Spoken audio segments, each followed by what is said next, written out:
Well, I'm actually going to start our recording and stuff with that in mind, that we're all good for that. But again, I just want to fundamentally say congratulations. I think it's a huge accomplishment that, you got these things published. I hope it helps accelerate your careers. And for everybody, I always want to say, like, if there's anything I can do to write a recommendation letter or a promotion letter, or, pay this person more letter, or, don't hesitate to, ask Professor Voth to do that for anybody on this call, or whatever little angle that you want. I mean, I really want to totally help out. And so I guess if it's okay, unless y'all have some questions, I'm just going to kind of start peppering y'all with some questions. Y'all have any questions before we just kind of jump in and dive in? No, I'm good. How about you guys? No. Well, I don't have anything. Okay. Well, I think maybe the best thing to do is just to kind of take turns here briefly and introduce yourselves. And maybe in the introduction, talk a little bit about your own personal connections to speech and debate activity. How did you come into it? Why does it matter to you? Like, just maybe tell me a little bit about each one of you. And we'll go Drake, Sean, and then Chris can speech and debate. Perfect. So I was part of the James Logan speech and debate team out in California, ran by Tommy Lindsay. But he caught me at a very, very early age of 5th grade.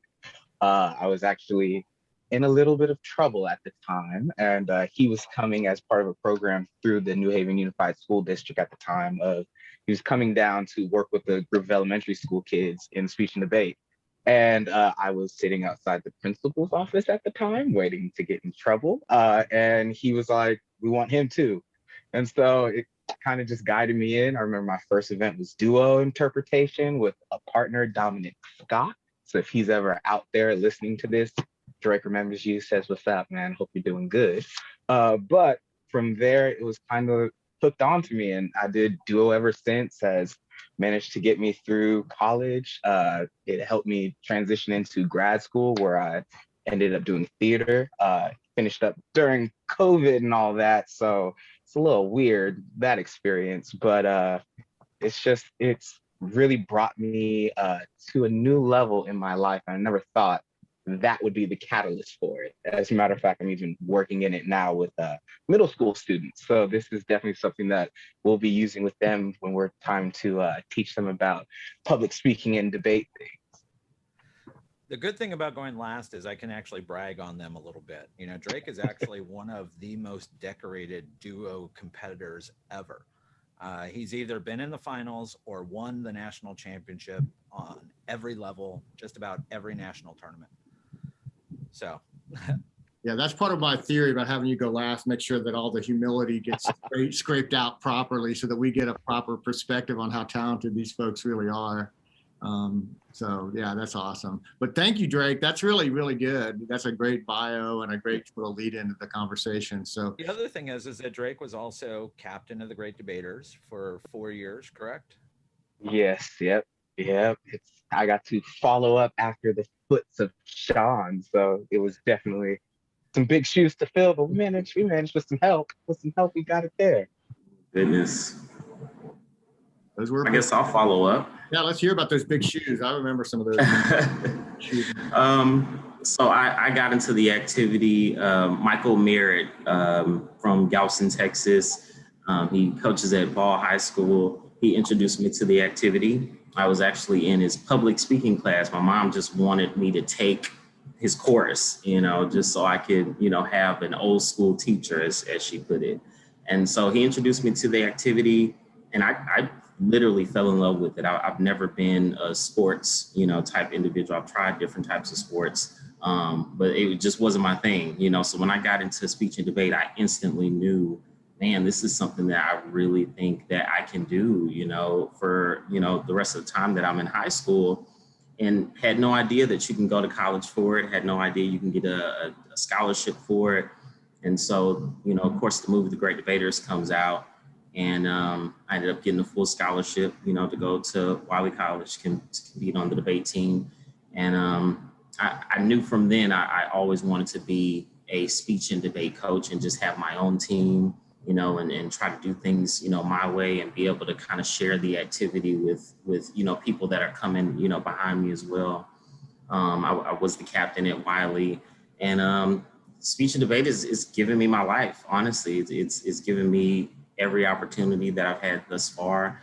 I was able to go to Hofstra University in New York to get my master's degree, and fresh out of my master's, the job at Tennessee State literally fell in my lap. They needed a debate coach. The coach at the time had resigned in September. School had already started, and so it literally was just random. And I went ahead and took a leap of faith, came up here. I've been here ever since. This is my 6th year. Now I'm on tenure track, and speech and debate it's awesome. Like I love the activity. Now I get to brag some more. Yeah. Sean, as we... Hey, Chris, your audio's dropping out. Can you start this again? So I was going to say that, I get to brag a little bit more, but Sean is a PhD student, currently working on his PhD. In addition, was captain for 3 years. Am I correct? But Sean actually has a unique distinction because he was a competitor, was actually, I believe, won the first Wiley National Championship at Pi Kappa Delta, was a student coach, and then was a faculty coach. So Sean actually, as a student, helped us put together the Debate Across the Curriculum program, and then helped us to implement it while he was on staff. So he's actually gone through the gambit, in terms of, his experience at Wiley. Sean is an incredible story. And so, yeah, I'm glad we've got the coach to kind of back that up and fill in on the gaps there. Oh, they don't need me. But Chris, I also want to hear your story a little bit about, what's your connection to speech and debate. I know some of these things, but again, I want to make sure this is all kind of on the record and people can hear about these stories. So tell us a little bit about your background for speech and debate. Yeah, when I was in high school, I shattered my elbow playing football, and I couldn't play football anymore. But I didn't know that I actually had some learning disabilities at the time, and I was really bored in classes. And so I started hanging out with bad people, doing a lot of bad things. And I know that I needed to do something. So I actually joined the debate team. And when I did, at first I hated it. It was awful. My first semester, I was not good. And then I saw my best friend perform, and I said, wow, I want to do that, because that's amazing. And from then on, I just worked as hard as I could to be as good as he was. I wasn't the smartest, I wasn't the best, but I worked hard. And it saved my life, because I know the direction that I was going was a dead end. Most of my family worked in warehouses, and I thought that that's what I would do for the rest of my life. And I didn't know that I was smart.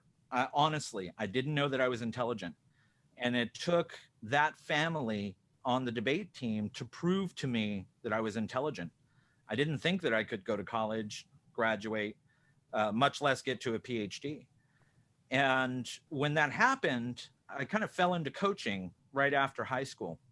A friend from a rival team had said, you went to nationals, and my coach doesn't coach me. I want to go to nationals. Will you help me? And I said, sure. So I helped her out, coached her, and she ended up finaling at nationals that year. And it was really kind of exciting. The coach approached me and hired me as an assistant coach. And that following year, I had my first national champion. So I fell in love with coaching. And because it had saved my life, I made the decision that I had to save as many lives as possible, because if people were going through what I went through, I know that they needed this. And so it's been kind of my life's mission ever since. Yep, that's awesome. And you're one of the hardest working directors of debate that I know. And I could say a lot more. Maybe we will yet in this conversation. But again, thanks to all of you for being on here. But let's go ahead and jump in and kind of into the research. And let me explain a little bit of the broader context. And then we're going to come right into chapter 5, which is what you guys put into the book. to kind of help understand the book broadly, and again, even my little interconnection to all of this. The first book I ever wrote was a book called The Rhetoric of Genocide, and I wrote this back in 2014, mainly in response to working at the Holocaust Museum in Washington, D.C. with Holocaust survivors in 2006 and 2007. And that's when I kind of embarked upon a research and teaching mission with the idea that debate could be a really powerful tool for ending genocide in the 21st century.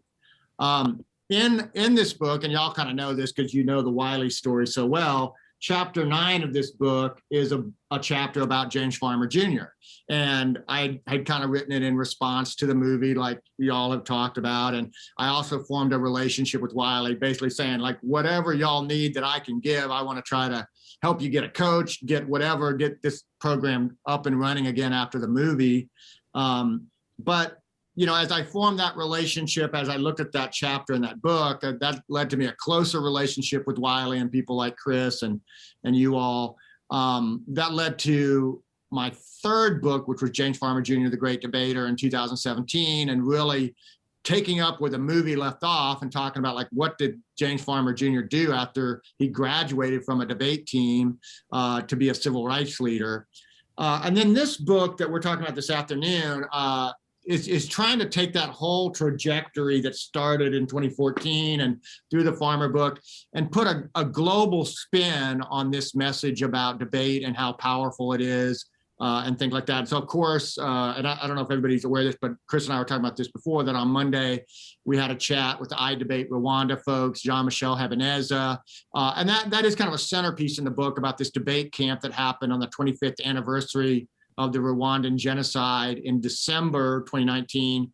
And so that's kind of the cover photo on the cover of the book is where that debate training took place.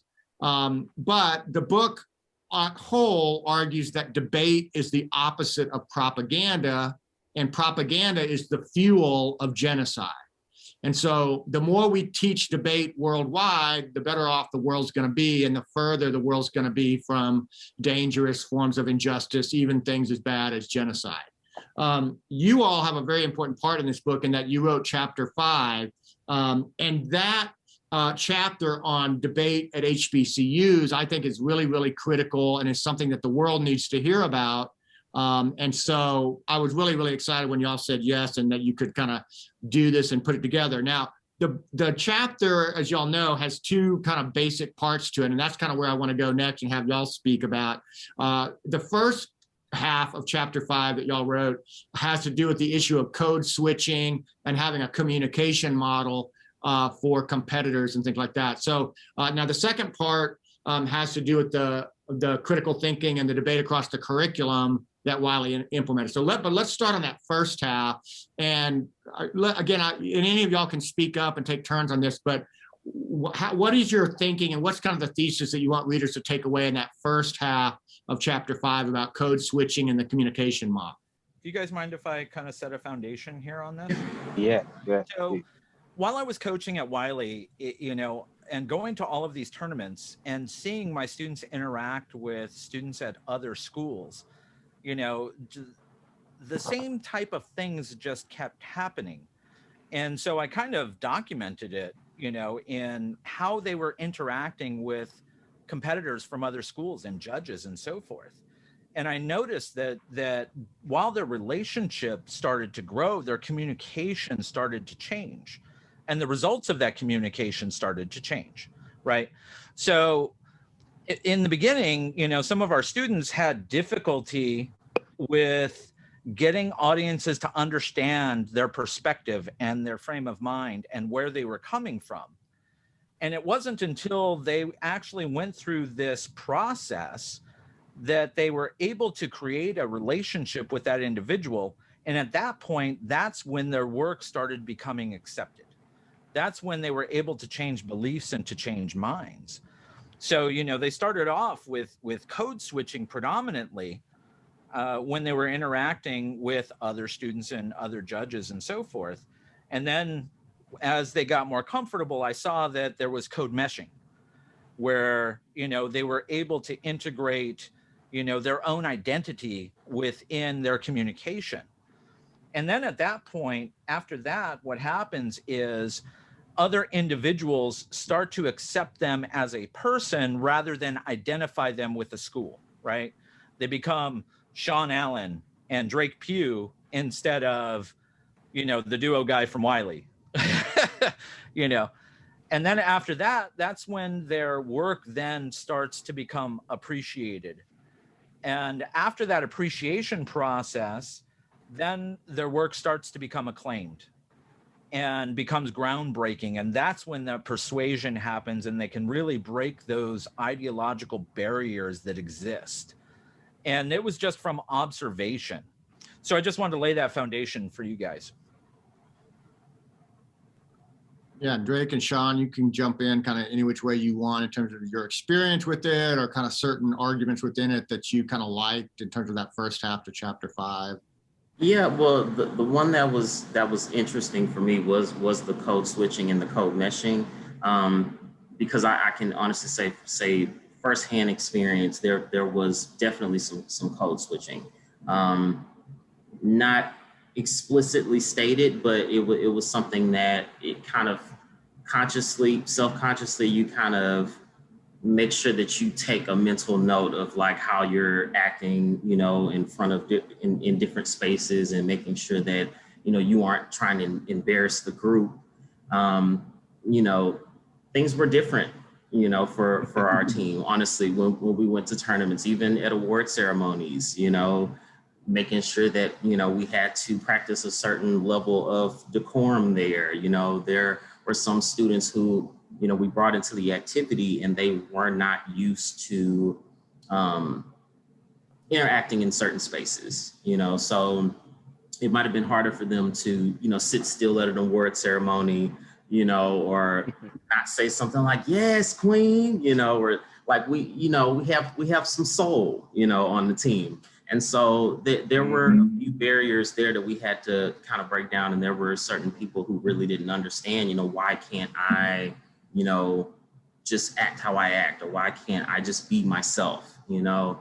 And so those were some of the struggles. And then especially with the code meshing, you know, we just learned how to navigate the activity. We learned how to navigate tournaments. We learned what to do and what not to do. We learned what's van talk, you know, and when not to say certain things out in the open, you know. So for Wiley, definitely that's something that I had a heavy relation to. But you know, it's interesting because there was signaling, and Drake, I'm sorry to cut you off, but I just wanted to throw this in there. But there was signaling from, you know, competitors at other schools or judges and so forth, when students could actually go from code switching to code meshing, is that's when those other individuals started to code mesh a little bit. Then you knew it was okay to, you know, graduate to that code meshing. So I just wanted to throw that in. Yeah, and it's crazy enough. On that note, other schools kind of make it okay, you know.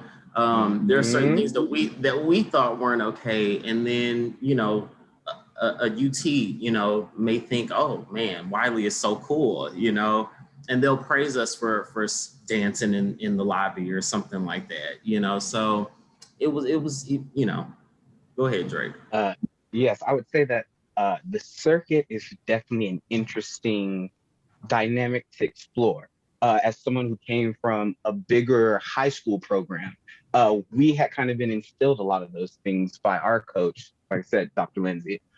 Things like you had to have a higher standard for yourself because you had judges who were going to automatically look at you and give you a lower standard just from looks. So it was always interesting when I first got to Wiley, of that moment where you notice people who come from outside of the world and are trying to integrate in, along with the ones who have been in it and are trying to transfer their knowledge and the ways that they've learned through everything. The biggest challenge for me was not so much code switching, but the code mesh. Knowing that in high school, I competed against some of those people, and then you see them on other teams in college, and you try to build up that rapport with them, but time changes everything, right? Time changes relationships. People change over time. So there's always that moment when you start to realize, like, oh, I have to go about this in a different way. I have to try to communicate and connect with you in a different way. I remember even with some pieces that we did, because I was more on the interpretation speech side than the debate side. And they're still all part of the same world, but they're slightly different in communication styles. Of with the speech world, they all want to talk with each other and be in constant communication. And that's something that a lot of people at Wiley weren't used to. The idea that, oh, we have to now go out of our way to really try to talk and connect with you on subjects you care about, but it wasn't always reciprocated until you get to the code meshing, where you start to now earn the respect of some of these other teams and other competitors. And you're trying to then, from there, is okay, what do you know from my culture that I know from your culture, that we can kind of share and come to this mutual understanding. And then, like Sean said it before, you know, you got people in final rounds screaming, yes, queen, go, even though we were initially told that's not how you act. It's that moment of the slow transition to acceptance that is so unique. And I would say, as someone who also went to a PWI initially, where I almost competed for that team, you see those students have a different inside lane to communication than students at an HBCU. It was even funny, there was a team on the circuit at one point that was a PWI, but their team was primarily Black students. So much so that the circuit thought that they were an HBCU and that there had been an HBCU on the circuit the entire time. When on that circuit, the last one was Tennessee State University before they had a coaching change and disappeared. So it's very interesting to see how it all develops and kind of comes full circle. That is, yeah, there is that kind of grouping that happens also with individuals from, you know, predominant culture, is that because competitors are African American, they're perceived as HBCU students, you know, and so it's navigating this relationship and building this relationship where the individual, you know, they become individuals rather than grouped, you know, a group identity. They ultimately end up, I hate to say earn, but they end up developing an individual identity. It's, I would say completely, it is something that has to be earned in a way. I remember going to tournaments early on, and we were seen as a junior college HBCU. We had big teams trying to steal our teammates, and then would say, oh, I didn't know you were a four-year university. wow, that's fascinating rationalizations there. Mm-hmm.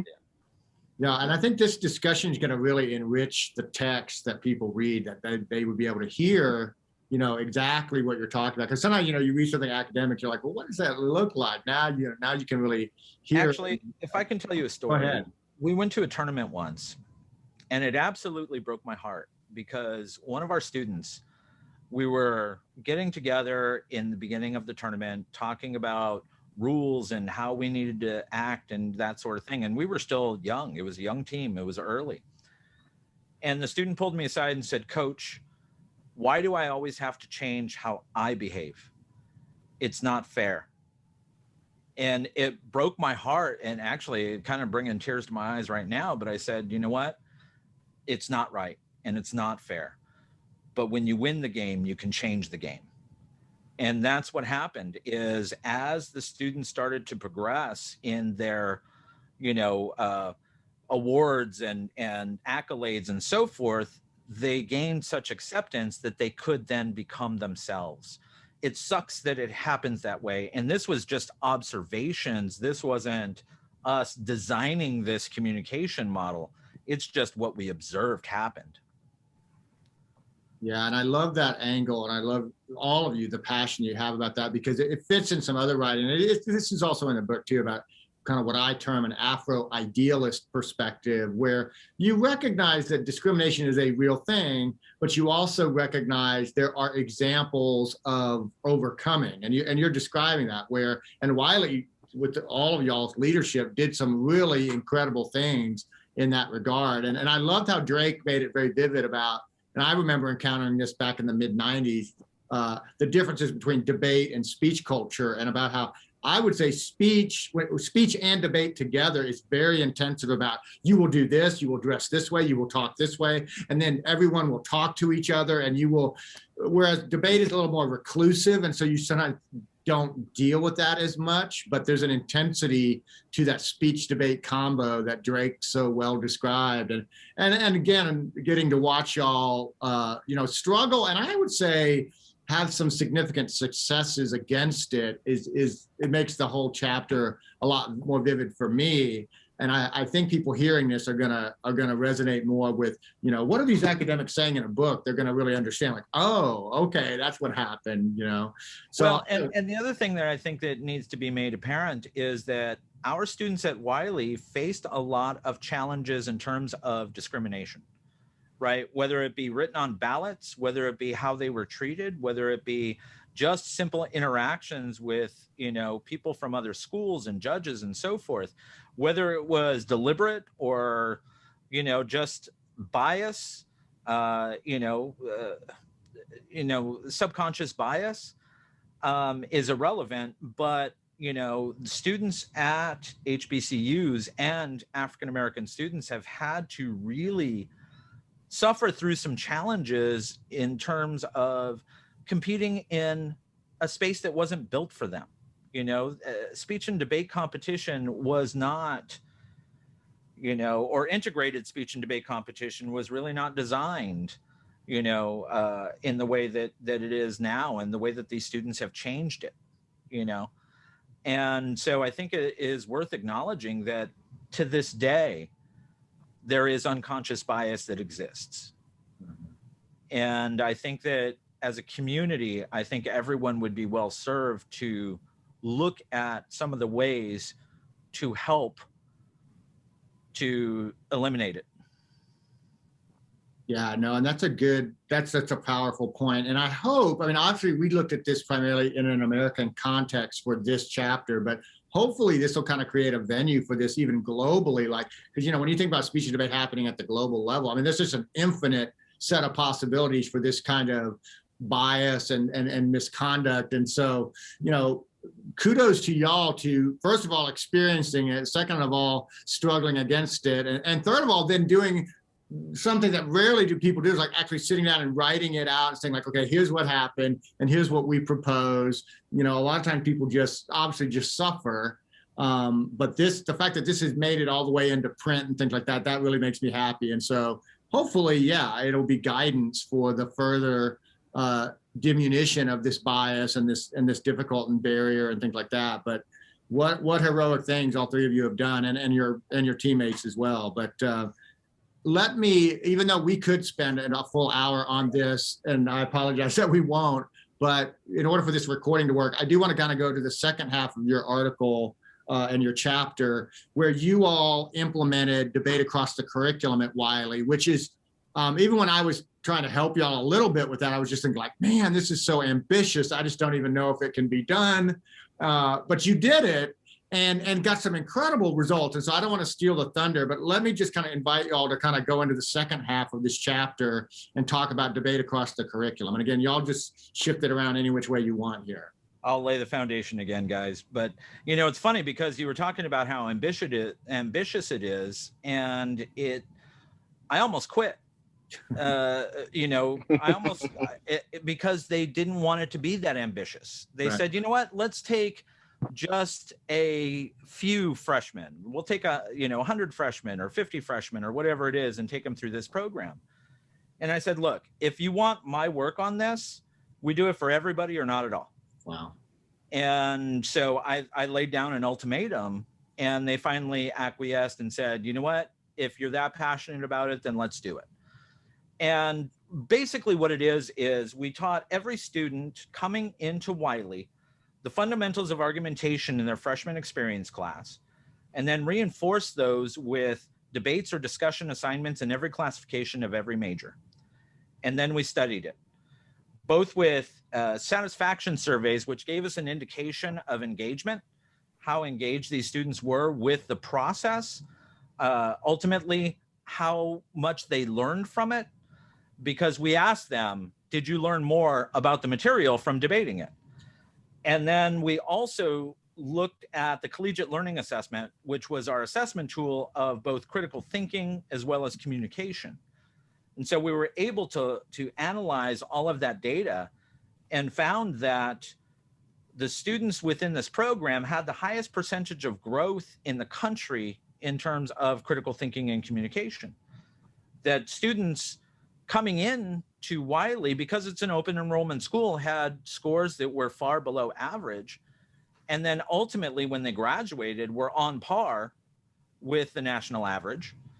And the students at Wiley actually grew at twice the national average, which is absolutely incredible. The engagement scores that we had talked about, 82% of students were satisfied or very satisfied with the program.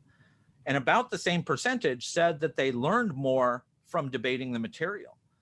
So it was a tremendous success. But it was also, you know, Sean and Drake and everyone pulling together to help to design it, to implement it, to carry the message forward, and to basically evangelize it, which is what made it successful. Yeah. Drake, Sean, you guys want to jump in on this at all? Or Yeah, no, I mean, he hit the nail on the head. You know, it definitely, it worked 100%, you know. And that's in the results. You know, we have students who came to the debate team, you know, and I won't call any names, but man, it started out with like a 0 point something, you know, and ended up, you know, graduating, making it through flying colors, you know. So speech and debate is definitely something that has, you know, helped people get through, you know, their education. I mean, he's definitely right about all of that. Yeah, I would also add on, I was primarily a student during all of this, and it was great. I was someone who was in the biology department, so shout out to sciences, it was great. But we noticed that during debates, some of the quietest students would start to speak up, and students who might not understand the material all the time were willing to try to jump in and explain themselves and get a better understanding of things.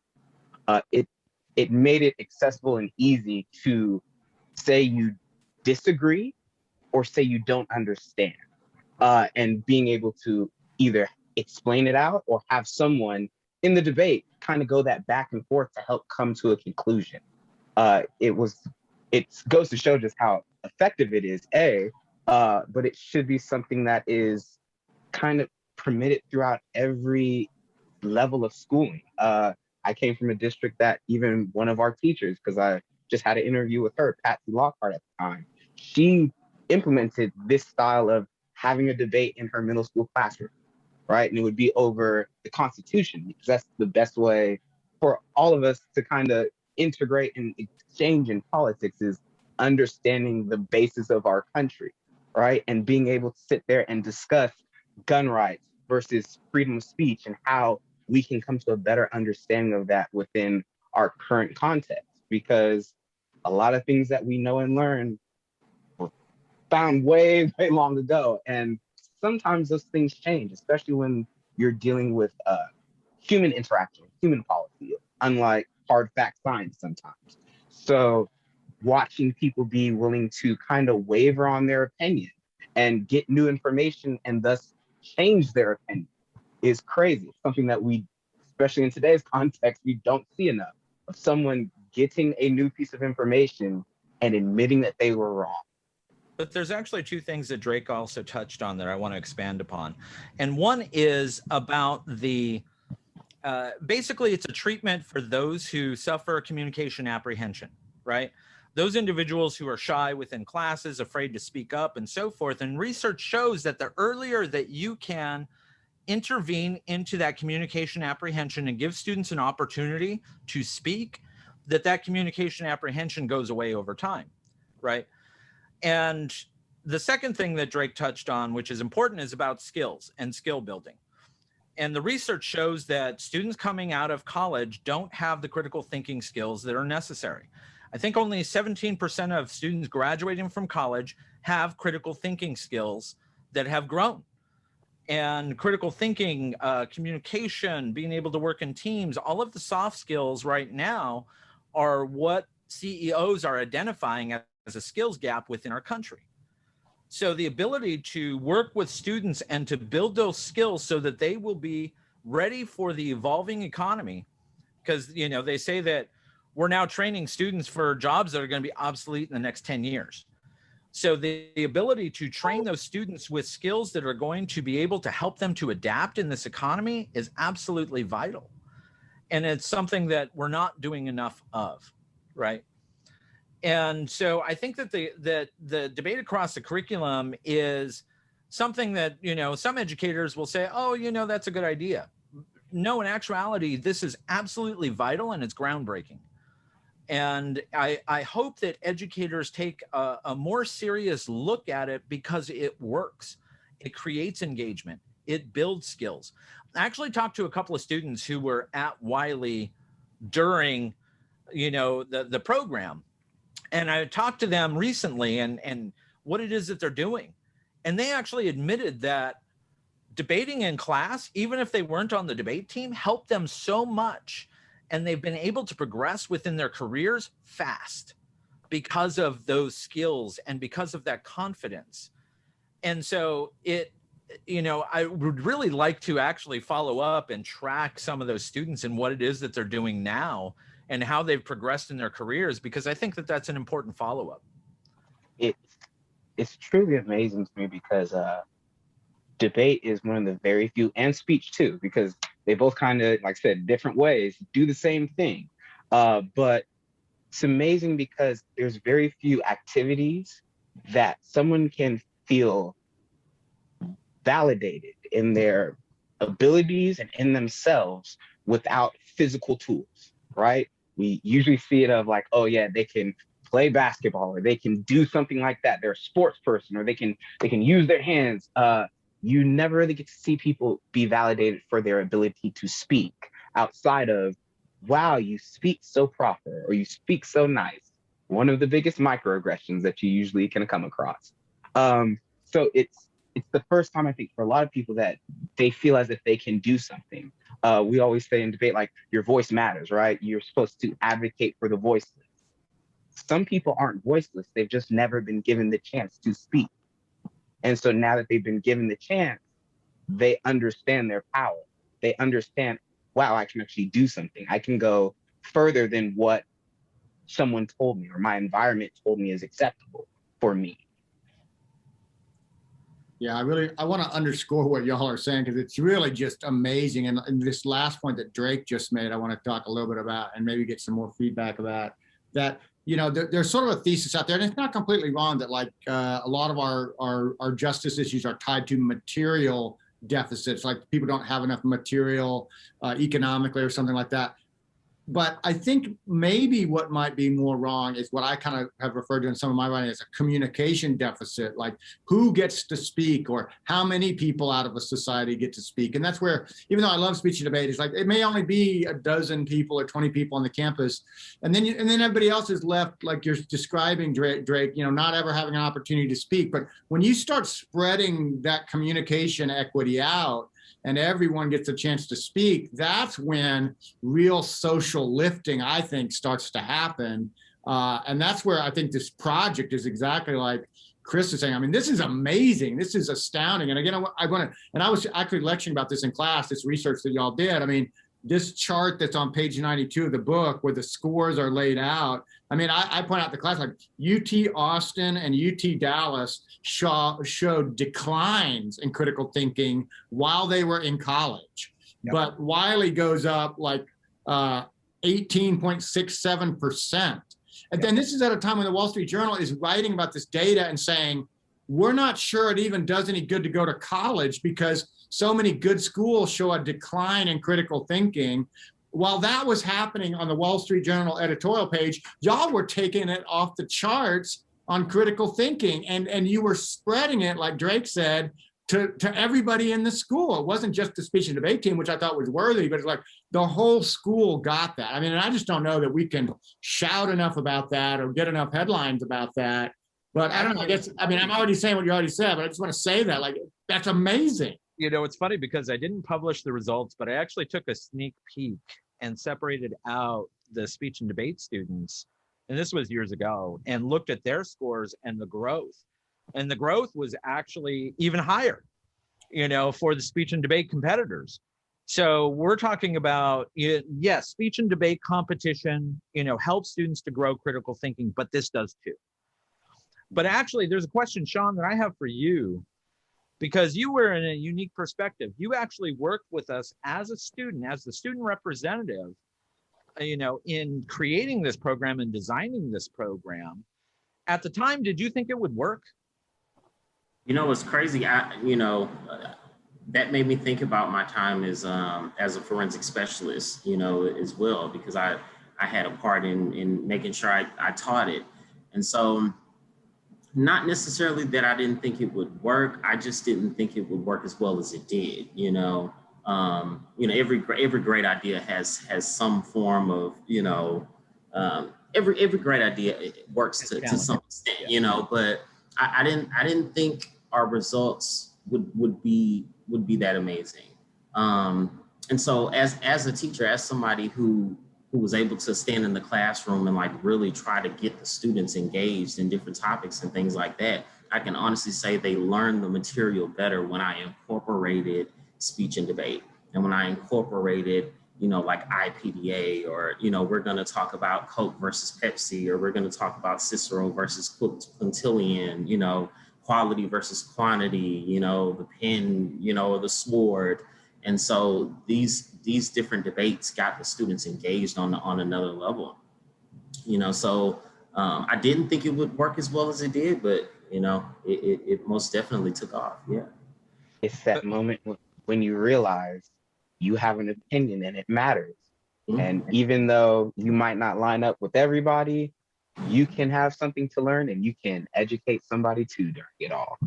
In the beginning of the semester, you know, when we start the year off, you know, and everybody is talking about the different activities that they want to do, you know, and they get the debate team to kind of talk to all the freshmen, you know, and Coach Medina comes in and he says, all right, guys, so we're going to have you know, what do you guys think about the dorms, you know, or what do you guys think about, you know, the refund checks? And, you know, he'll ask a question about something school related and everybody goes crazy. You know, oh, I feel this way. You know, everybody's raising their hands. You know, it definitely gets people excited. Like Drake said, you realize that you have a voice and your voice matters in the situation. Like you have. Actually, you know what? That's a really good point, Sean. And I had forgotten about that. Is there was this culture of debate that was created, right? So new dorm rules had come down. We actually had a debate on it. We had all the students gathered. We had a couple of our debaters who were debating back and forth about, you know, the new dorm rules. But then we had an audience discussion in between. And so it was respectful. It was well thought out. They used complete arguments. So no longer was it complaining. It was advocating. And the entire culture had shifted, which was absolutely amazing. So you saw it not only in the classroom, but outside the classroom, which was amazing. That's such a good way to put it. Yes, I want to add that it almost became too powerful in some regards, because some higher ups started to question just why they were getting so much advocation and power, right? When your students, when the people you're supposed to be above start knowing how to argue for themselves and say what you're doing is wrong, right? I want better for myself. It's crazy how the higher ups just get scared and want to control it, or say it's too much, or say let's just use a small part instead of everybody.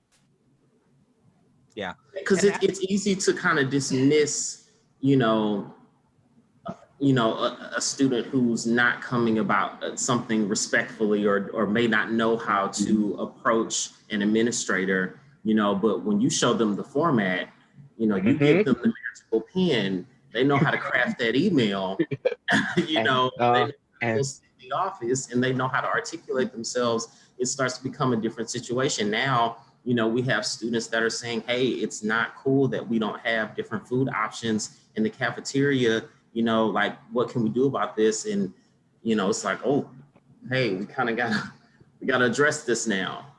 Right, but they were actually advocating in logical manner, right? So they were saying, look, the food that we're getting in the cafeteria is not nutritious enough, which affects my studies. So therefore, I'm not able to study as well. You know, it's affecting my health. You know, they would actually create argument. So much so that actually, I think in response, the administration had to have more open forums with the students. That became a more regular thing, because there was now discussion that was happening both back and forth. So it really, I think, kind of benefited everybody. That transparency was forced by them. It became, you had to be transparent and honest. Yeah, and Ailey wouldn't mind if I brought her up. I remember seeing Ailey's transition before you came. You know, Ailey and I were both freshmen together, and I remember Ailey was the one with the microphone yelling at administration about, you know, the campus conditions and things like that. You know, so her delivery from freshman year on to, you know, her senior year is like night and day. It's now who works in government. Yeah. Yes. It's that unity of ethos, pathos, and logo. Most people naturally have one. You know, a lot of our great public speakers, they are pathos all the way. And until they learn about ethos and logos, that's where, you know, they struggle to make that true impact. And once they do, they're able to transcend and transform. For some people, they have the logos, but they have no pathos, right? Or they lack ethos, which is the scariest one. But as you start getting more whole people who understand themselves and how to advocate for something, you see all those things grow and transform in people, and persuasion becomes the main goal for them. But, you know, the other interesting part is, I think that because there was a devil's advocate approach, and because students have to take both positions, I think that they were actually able to see the other side a little bit better, which created kind of a calmer discussion, right? So they were actually able to take a look from the administration's perspective about the limited finances, you know, about the struggles that they were going through. And we ended up starting to have discussions about what could and couldn't be done. But the answers were more readily accepted by the students. It was no longer, you got the money, change it. You know, there was this dialogue back and forth, and the students understanding, okay, we really are limited on budget. You know, maybe we need to do this first, then that. And so I really think that it changed the entire dynamic of the school. And you end up taking more pride in your school because of it, because now it's not my school told me, but I learned from this school, and this is my community, my home, and I want to make sure that it continues to thrive and grow. Yeah, you know, the three of you kind of stumbled onto, I think, a good conclusion to this, because we're almost at an hour now here, which is great. And y'all are arriving kind of where I was going to put a question anyway, which is to think about, you know, how do you want your research to be received, and where do you want the research to take people for a future? And you've already kind of articulated what the book talks about, this notion of discursive complexity, the capacity of individuals to consider multiple points of view, and how that environment emerged at Wiley, and that made things potentially better. But let me just kind of open that up here as a conclusion, because we've only got about 5 minutes left of the hour. But how do you all want this research to be received, and what do you hope is kind of the future with the readers who read it? So actually, one thing is that Drake, Sean, and I are working as part of the National HBCU Speech and Debate Association to create a program to roll out to schools, school districts, colleges, and universities, basically K through 20, and help teachers to adopt this methodology of teaching, and to help schools to promote this methodology of teaching. And so we're trying to reach as many, academics, as many school administrators as possible, because we feel that this is so important. The research doesn't stop here. We need to see exactly what those students are doing in their future. You know, now that we've had some time, between their graduation and where they are now, we need to look back and see where they are, because I know they're doing amazing things. I've heard from some of them, you know, and actually see, you know, we've got the analytical and statistical data. Now let's look at the human perspective of what are they doing with it? Mhm. I would say for me, the most important part of this research is for any educator out there, for anyone who's doing curriculum building for their district, state, school, look at this and understand how important it is for these students to catch it earlier than in college. I work with middle school students and some high school students, and we're teaching them speech and debate, but we are a private foundation. So you have to have the money for that. There's so many students who need this education, who need this form of learning, who simply don't have the funds, the means to do that. And finding a way for districts to implement this, because it's not an expensive thing to implement. It's something that you have to take your time and show effort that you care. And I think sometimes that's the hardest thing for someone to admit is I don't have the effort or time to care. Yeah. Yeah. And I mean, and we want administrations to know too that this is not something that is difficult to implement. You know, we want to share this with the world. Honestly, we really want to share this because it's something that really every district needs. You know, Bob Latan out of the Brookings Institute wrote a book that debate can, you know, revolutionize education and save our democracy. That's his book title. And Bob and I have been working a lot on this because we both have come to that same conclusion. This is feasible and it's doable. There's professional development dollars that exist. It no longer has to be educating the elite and growing skills of those who can afford it.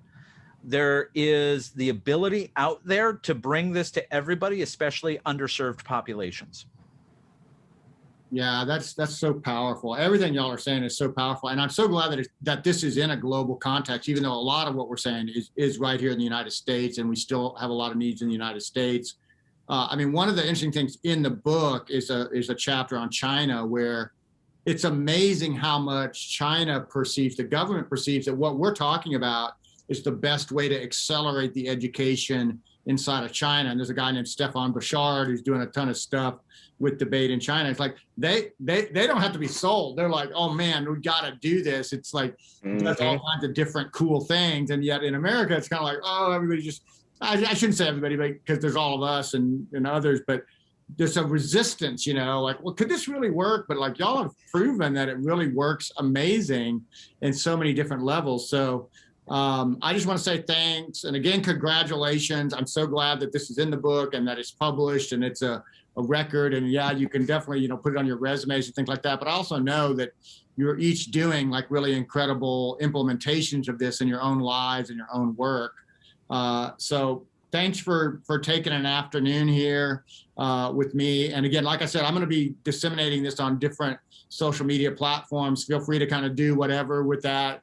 It'll ultimately, like I say, sort of find its way into an intersection of multiple interviews with different people that were involved in this book, to some podcasts and things like that. But any last second question or anything before I kind of wrap us up for the day? Actually, I've got to run. I've got a meeting with my dean. Thank you all so much. Love you all. Take care. Yeah, thank you. Yeah, thanks for the opportunity, man. Thank you. Yes, thank you. Yeah, thanks for those addresses. I'll be sending those out to you guys. That was really, really well done. I appreciate it. Thank you. All righty. All right. Well, you have a good rest of your day, Ben. Thank you for everything. Thanks for having us, letting us, you know, explain our work. Bye, Drake Pough. Bye, Sean. You know I love you, man. Y'all are totally welcome. Y'all have a great day. All right. Bye-bye. Bye-bye.